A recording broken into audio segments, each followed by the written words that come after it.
Hello maths fans, I am Dr. Tom Crawford. I am one of the maths tutors at another Oxford College, St Edmund Hall, and also the face of the YouTube channel Tom Rocks Maths. And today I'm going to be taking this St John's College Inspire programme lecture. And what we're going to be looking at is mathematical modelling in sport. The first example we're going to look at is modelling penalty kicks. Now, I'm going to assume most of you know what a penalty kick is in a football game, but I will just recap the key or the most important information before we get started on the maths. So you have your goal, which is a fixed size, and the aim with a penalty kick is you have a player taking the penalty, and this player wants to try to score a goal by kicking the ball into this rectangular goal. Now there is a goalkeeper, which is another player on the opposing team who will stand inside the goal and is able to protect it by diving and is able to use any part of their body to try to stop the ball from crossing the line and going into the net. All penalties are taken at a distance of 12 yards from the goal, and the goal size is fixed for a professional size goal frame.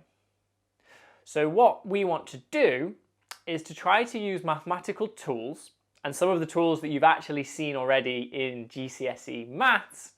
We want to use those tools to work out where is the perfect place to aim our shot, to aim our penalty, in order to maximise our chances of scoring a goal. So our chances of being successful scoring a goal for our team.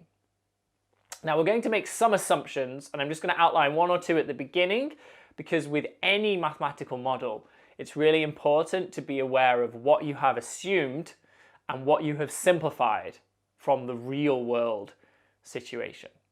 So there are all kinds of variables and parameters, all kinds of things that affect the person taking the penalty, the goalkeeper, and whether or not the penalty is a success. So what we're going to do is just focus purely on the placement and ignore all of the, let's say, mental side or the psychology in terms of guessing games and trying to get in each other's head between the players. We're going to ignore all of that and just focus purely on the geometry of the problem, as we shall see. And there are a few things that we will assume, however. So as I mentioned, we have our goal. So it's a rectangle, and it's the same size in all situations. And then we have our goalkeeper, who is going to be positioned in the centre of our goal. And this is important. So in our modelling, the goalkeeper will start in the centre of the goal. So I'll write that down, I think. So our first assumption is the goalkeeper, GK, dives from the centre. Dives from the centre of the goal. Now our second assumption is going to be that the goalkeeper only moves once the ball has been kicked. So in the rules, goalkeepers are actually allowed to move side to side along the goal, but they're not allowed to move forwards beyond the goal line until the ball has been kicked. But they can move side to side, and they can start, their starting position can be anywhere along the width of the net, or even to the side of the net if they really wanted, though that's obviously a terrible idea. So we're going to assume these two things. Okay, so again, it's a slight simplification that they're not going to move till the ball is kicked. You could start moving sideways in a real situation, but we're also going to assume, very importantly, that they just start in the middle. So where they can reach is going to be symmetric, because if they're starting in the middle, we assume they don't favour either side when they're diving. So what we need now, I think, is a little bit more information about this situation, about the goalkeeper and about how they dive. Now this will vary depending on who the goalkeeper is. If I was the goalkeeper, for example, I'm a terrible goalkeeper. I play outfield when I play football. I'm really bad in goal. So I would probably not be able to dive as far as, let's say, a professional goalkeeper. because most professional goalkeepers are much taller. It's not essential, but they tend to be taller because they have a larger reach, so they can cover more of the goal. So there's that aspect. Also, there's their agility. Again, professional players train themselves to become more agile. They stretch, they practice springing to be able to dive further to save the penalties and to save other shots.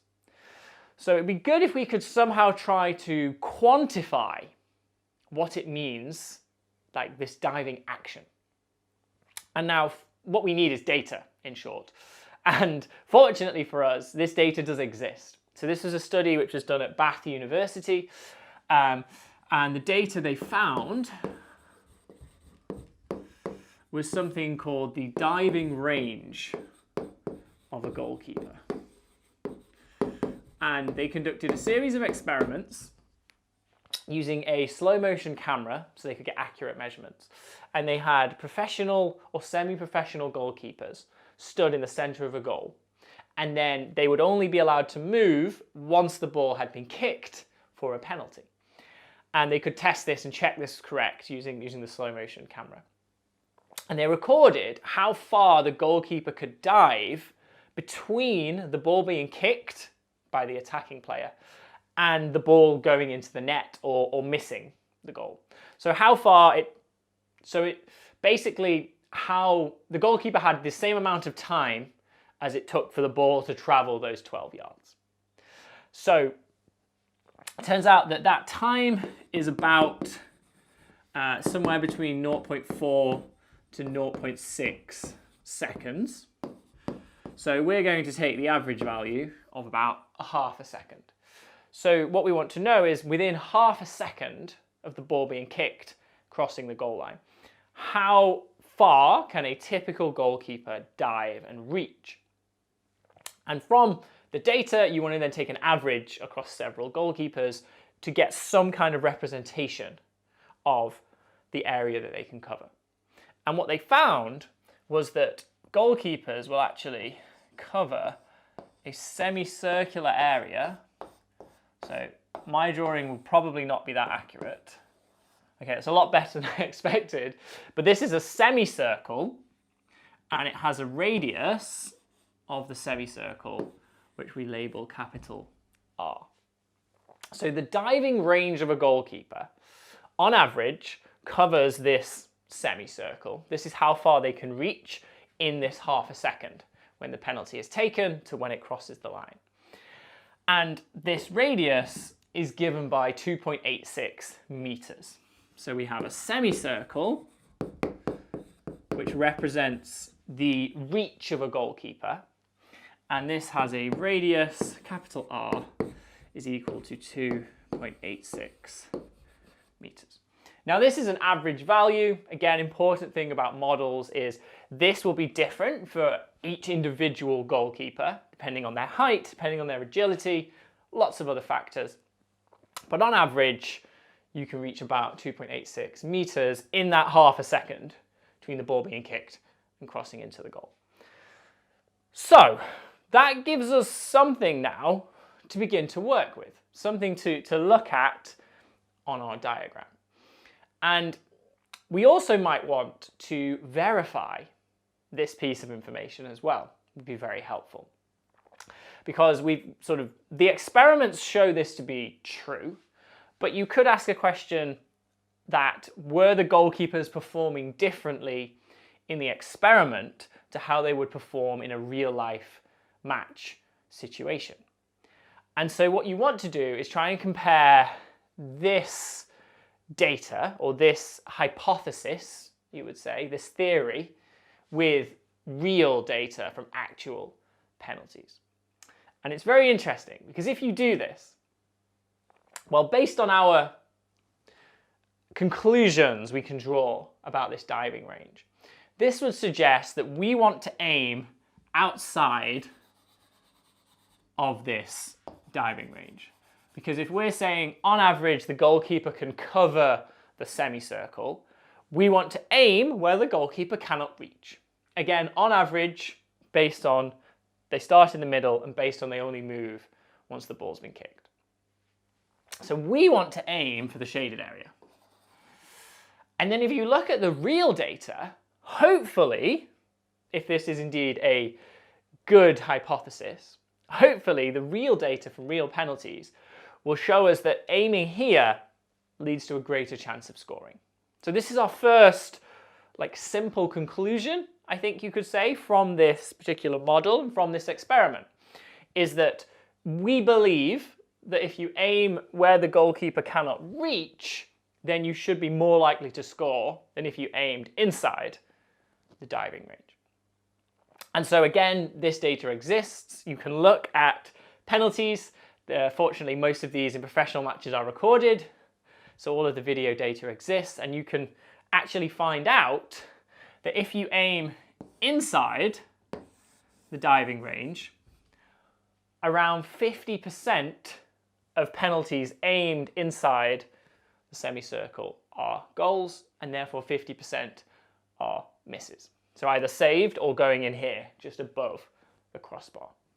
So you have 50% of penalties go in, are successful inside the semicircle.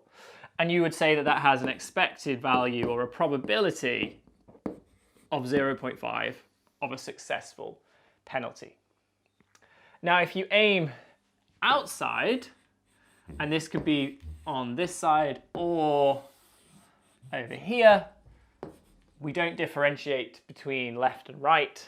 They, for us, count as the same thing.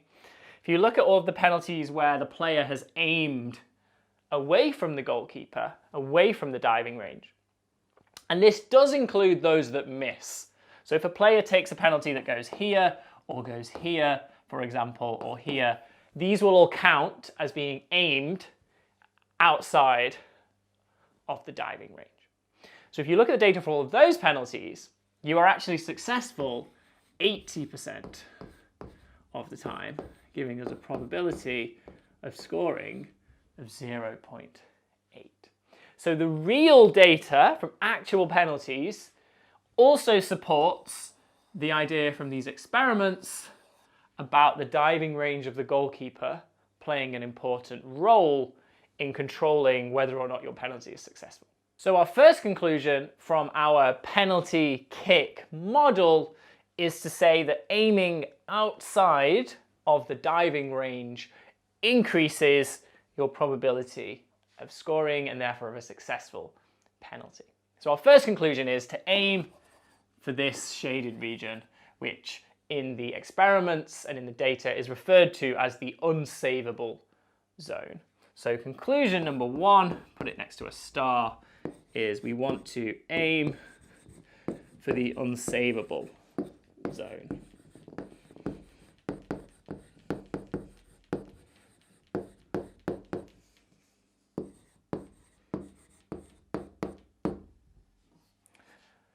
Now, we want to take this even further. So we're going to develop the model because looking at this picture, this is quite an odd shape and it's not immediately obvious whether you should aim at the bottom or at the top or somewhere in the middle. How can you actually figure out really where you should aim? So we know to avoid the center. That's a first conclusion. It's a good starting point. But let's try and be a bit more accurate with this. So what we want to do is think about, well, where is the exact perfect place to aim our penalty? So one simple answer to that question might be to say, and I'll use a different colour to emphasise this, might be to say, well, why don't we just aim right up here in the corner? So we're as far away from the goalkeeper as we could be. We could also aim here. So that's one option. Now, if you're a very skilled professional player, maybe this is possible. If you're someone like Messi or Cristiano Ronaldo, or maybe even Harry Kane, he's quite good at penalties. If you're very good, you could probably hit that spot. But could you hit it every single time perfectly? Maybe not, even for a professional. There's always some error, some margin of error. So maybe there was like a dotted line for a little bit of error in the shot. So you'll now see, let's make these circles actually so you can see them.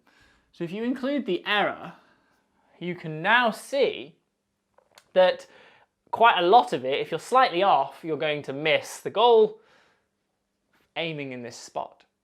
So potentially, you might say, well, if I was a bit safer, if I aimed somewhere down here or somewhere in the middle. So if we account for the fact that like a margin of error around our shot, because not every shot is perfect, especially in a real situation with the crowd and all those mental factors come in. So we can kind of build those in with this error around our shot. So what we really want is to know where should we aim to allow for an error so that we still have the maximum probability or maximum chance of scoring our penalty.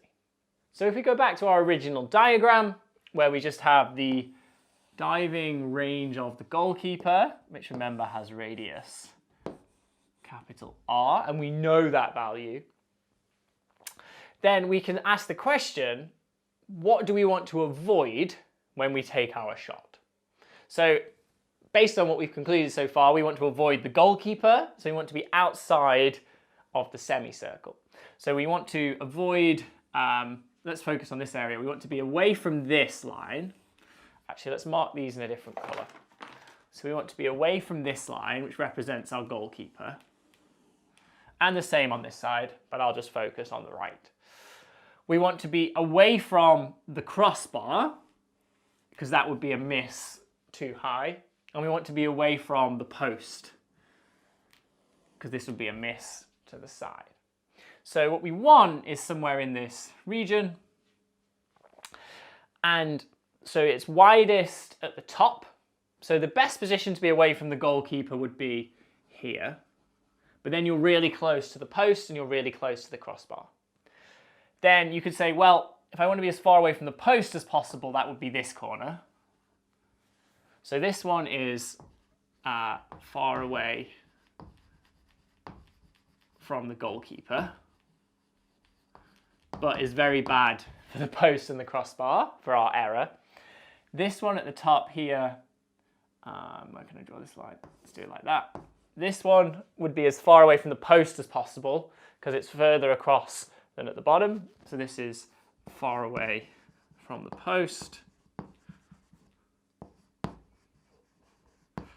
And then to be far away from the crossbar at the top, we want to aim down the bottom.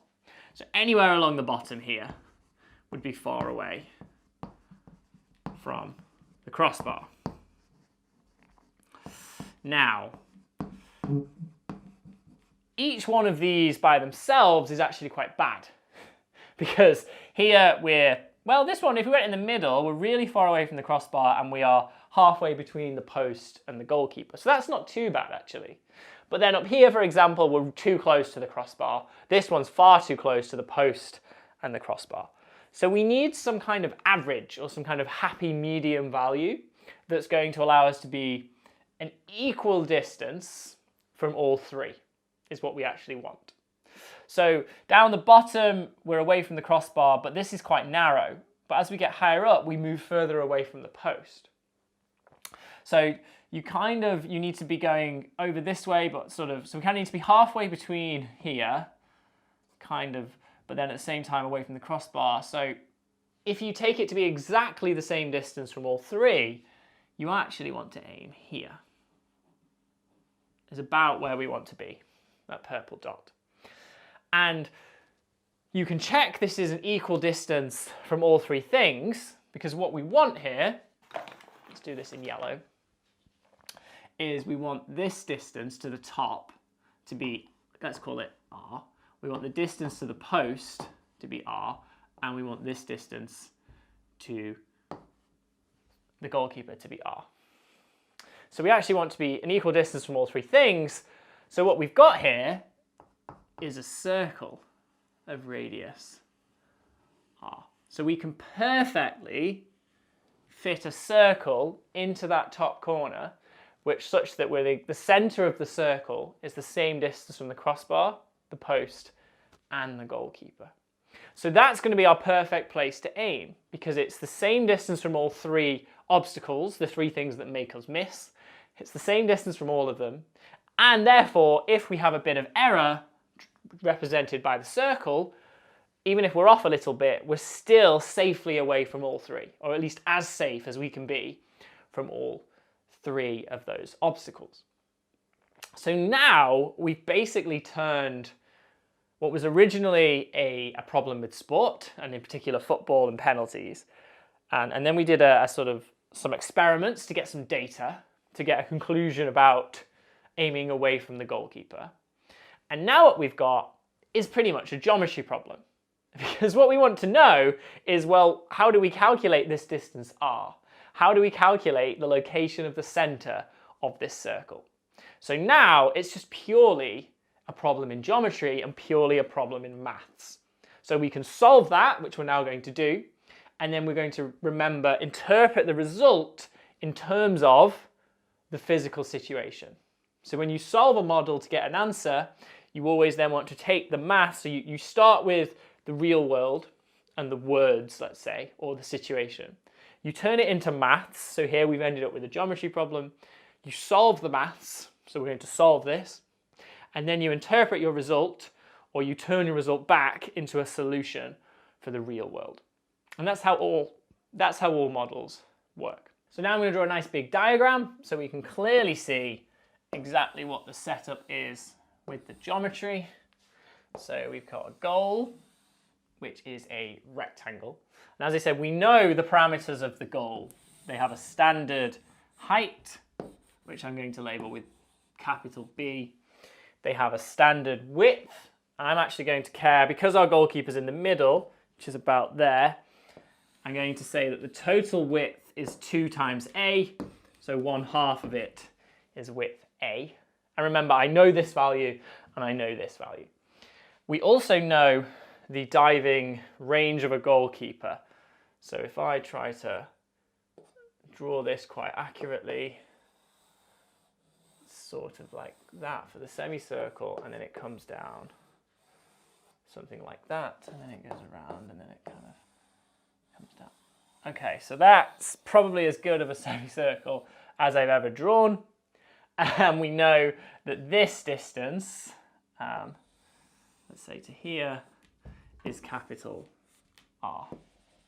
So it's a semicircle, and we know the radius, we know A, and we know B. And then we want, remember, to fit this circle in up here, such that it just touches the top and the goalkeeper and the side. So a less good circle, but not bad. So this is our circle, and we need to know the distance here, which remember is r, the radius of this circle. Because the idea is, if we can work out lowercase r, the radius of this circle, then we know the width, we know the height. So that means we can just go that much down from the top, r down from the top, and r across from the post will tell us exactly where to aim. So it'd be helpful practically. So what we just need to know to solve this problem then, for the perfect penalty placement, is this radius, lowercase r. Now, as I said, this is a geometry problem. So we need to think about how can we solve this. And maybe guided by my diagram, hopefully you've got some ideas. So something that's really helpful here is the fact that these perfectly touch.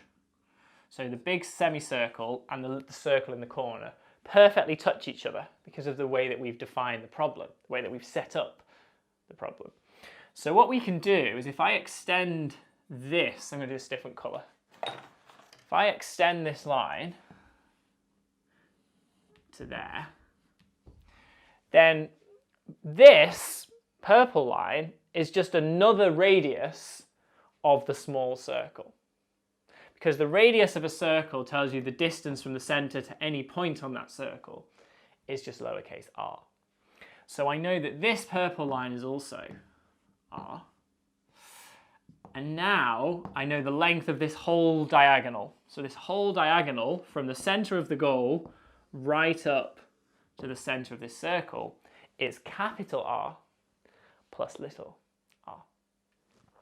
So if I've got a diagonal, then usually what's helpful in these kinds of problems, in these situations, when you have your diagonal edge and you have another edge, is to do the third edge to create a right-angled triangle.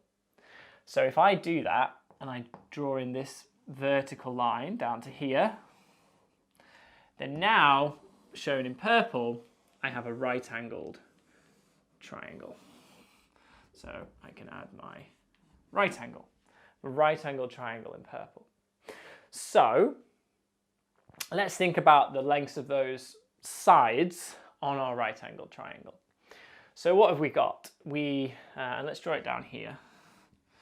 So we know the diagonal is capital R plus little r. Now the distance along the bottom.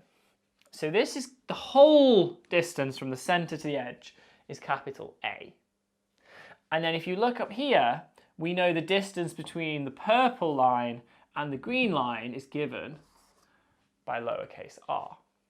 So that means this other bit up here, if I were to extend this across and then go down, so that these are all right angles, this distance here is the same as it is at the bottom, and it's got to be equal to capital A minus little r. So we've gone all the way across with A, and then we've come back r, which is what's happening up there. So this is A minus r. And then the same thing's going to work on the height. The total height is B, but we know that this distance here, from the center to the top, is r. So the total height is B minus r. So now we can use Pythagoras' theorem. So this tells us that the length of the two non-diagonal sides, you square each of them and add them together, and that has to equal the square of the diagonal. So a squared plus b squared is c squared. So here that becomes a minus r squared across the bottom plus the one up the side has to equal the diagonal squared. Right, so now we have an equation that has to be true. It's an equation, by maths, this equation is true because Pythagoras' theorem about triangles is true. So we've turned our problem about penalties and where to aim our shot into a problem involving triangles and Pythagoras' theorem. Definitely my favorite application of Pythagoras' theorem to the real world. Now, remember, we know A, because it's just the half of the width of a goal. We know B, because it's the height of a goal. So, and we know capital R from our experiments. It was 2.86 meters. So the only thing we don't know is little r. So what we want to do is expand those brackets out and then collect together all of the powers of r and see if we can get an equation involving lowercase r. So now we just want to expand out all of those squared brackets, which we'll do at the top of the board. So I'll get a squared minus 2ra plus r squared from this thing squared. Then something very similar from the second term. So b squared minus 2rb plus r squared. And that has to equal capital R squared plus 2r plus little r squared. And so now we want to group together all of our terms. So we're going to start by looking at powers of our unknown variable, lowercase r. So remember, A, B, and capital R, we know those values. So all of the capital letters we know the values for, we just don't know the lowercase r. So I can subtract r squared from both sides, and then I'm just left with 1r squared. Okay, so I'm going to just cross that off because I know I've written it out here. Now, terms with an r in.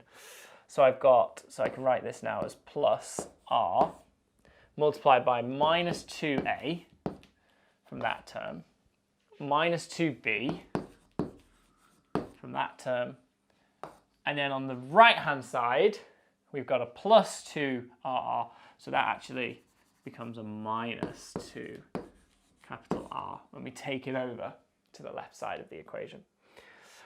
So that gives us those.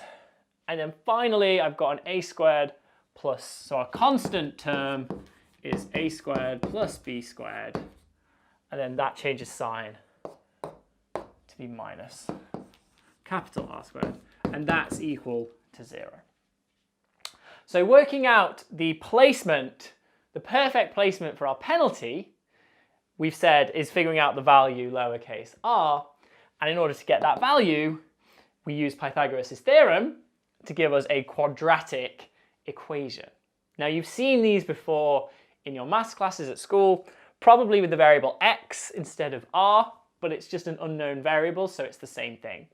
So what we can do now is we need to use our knowledge about how to solve quadratic equations to actually figure out where to aim our penalty.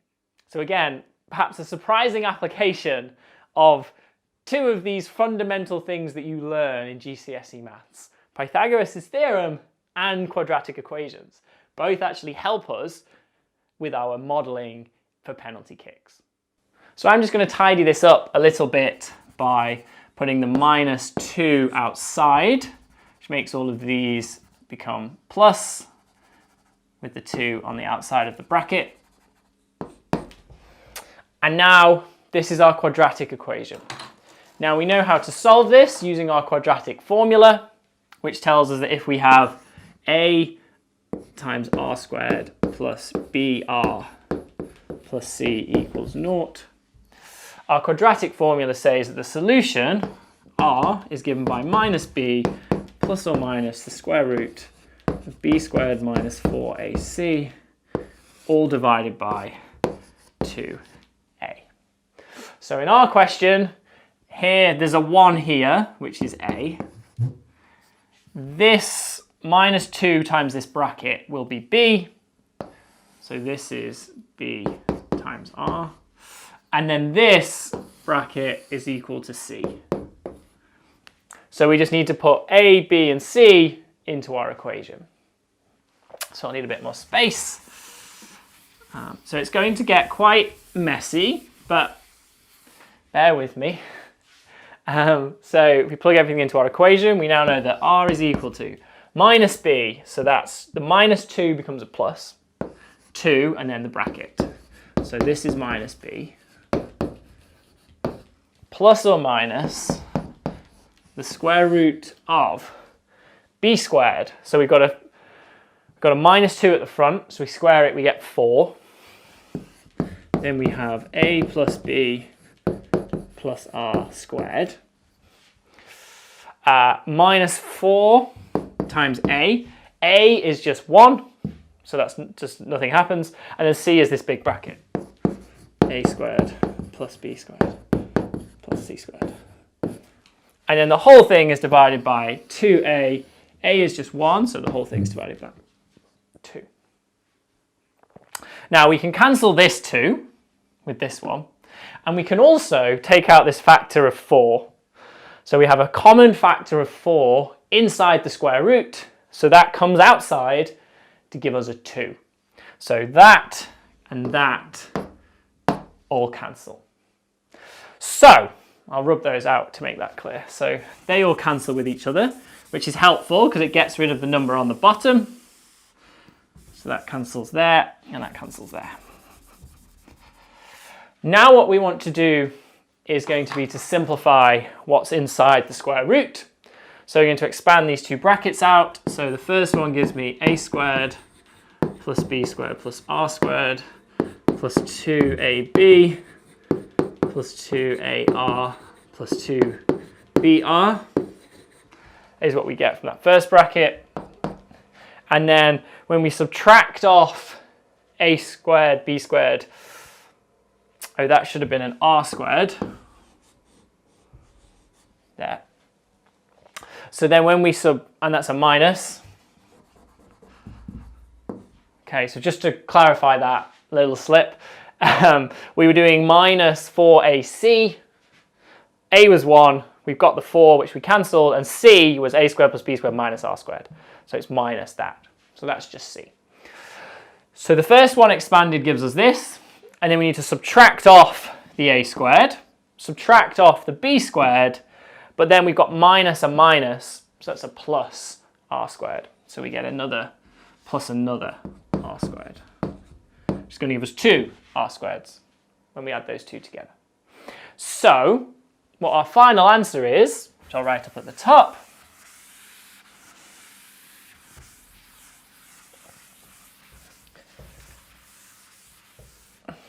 is r is equal to a plus b plus r plus or minus the square root. And there's a lot of terms in here. We've got a common factor of 2, and then we had 2 lots of r squared plus ar plus ab plus br, all square rooted. So this is our answer. So this is our unknown centre of the circle, written in terms of all of these parameters which we know. So the final step is to plug in the numbers. So half of the distance of the goal, I believe, is going to be 3.66 meters. The height of a goal is 2.44 meters, and capital R is 2.86 meters, which we got from our experiments that we talked about earlier. So you just take these numbers, plug them into our formula by plugging them into your calculator, and what you'll find by doing all of that is that R is equal to, so I did this earlier, it's 8.96 plus or minus the square root, and the number in the square root is 69.11. So now you can take the square root and you'll get that R is equal to 8.96 plus or minus 8.31 is what you get. So now we've got a choice, or we've got 2 solutions. The radius of our circle can either be, it's going to be 17.27, or, so it equals 17.27, or it equals, so R is that, or R equals that one minus that one, which is 0.65. And now this is where we've done the maths, we have our answer, one of these two values, and now you have to remember to interpret your model in terms of the real situation you were trying to describe and trying to understand. So this doesn't make any sense. We can't have a circle with radius 17 meters. That doesn't fit anywhere near our goal. Our goal is only 2.44 tall and just over 7 wide. So it's clearly the second one is the one that makes sense for our model. And that's why it's really important, once you've done the maths, to see or to use the real world information to help you decide what's actually the correct solution. So if we put it all together on our final diagram,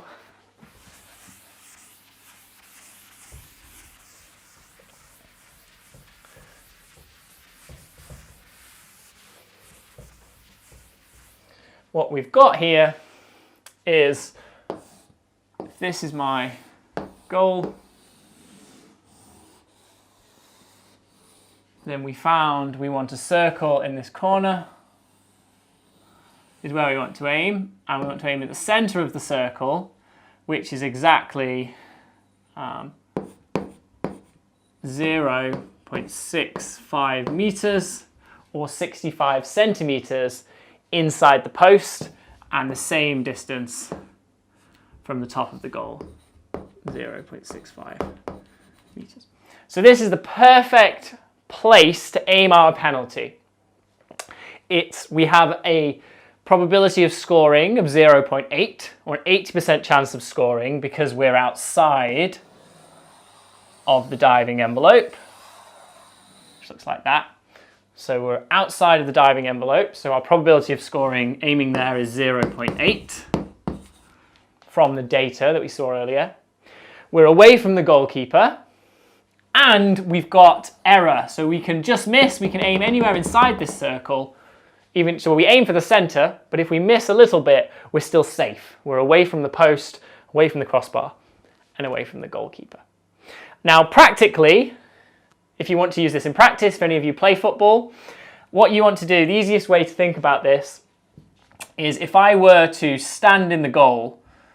So if you say my board, let's say my blackboard is the goal. So if I were to stand at the goal and hold my arm out, you want to aim for my face. So it's about 0.65 meters in, and about from the top of the goal would be about 0.65 down. So if any of you want to practice this yourselves, stand in your goal with your arm out and then aim for your friend's face to be the perfect penalty placement.